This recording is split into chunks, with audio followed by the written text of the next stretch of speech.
Tatay Jimmy. Anong pangarap mo para sa pamilya mo? Ang pangarap ko sa pamilya ko nga mabigyan ko sila ng magandang buhay. Magandang buhay. Na mapag-aral ko yung mga anak ko, mapagpatuloy ko pag-aral. Ano ba yung tinatanong mo kanina? Hindi na natin. Di sweldo, kinikita mo ba? Nahawakan mo ba o binibigay na agad kay Missy? Oh, siyempre, nahawakan ko muna, saka ko binigay. Siyempre naman. Siyempre, Nagtago ng pera pasa eh. yun, assist yun eh, palagbabasa. Pero di ba ang sakit sa loob? Ikaw nagtrabaho, nahawakan mo lang, pero sandali lang napunta sa kanya. Kaya susunod mo nahawakan, turo mo na lang. Doon na diretso. Oo. Diretso. Lea! Para hindi na mahawakan. Lagay mo na doon. Oo. Kasi bad trip, Tumaan eh. yung pinadama lang sa'yo, tapos nawala, parang yung volleyball nung Philippines nung I nakaraan. know. Yung kala mo panalo na, yung hawak mo na, Biglang na ano pa. Di pala. Gusto mo makapag-aral ang mga anak mo, magkaroon sila ng disenteng pamumuhay. Nag-aaral sila ngayon. Uminto yung dalawa, isa na lang yung bunso na lang nag-aral. Oo. Yung panganay, nag-kolehiyo ba siya? Nakapag-kolehiyo? Wala pa.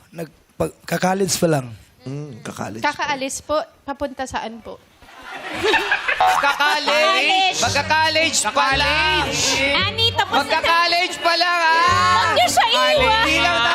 Sa iba rin siya nag-training ng hosting. Ang ganda nung angulo. sangre. Pamagic ka ba? Pamagic ka. Angulo, tama yung angulo. Sa sangre yun. Grabe mga co-host. isang maporma, isang mali-mali.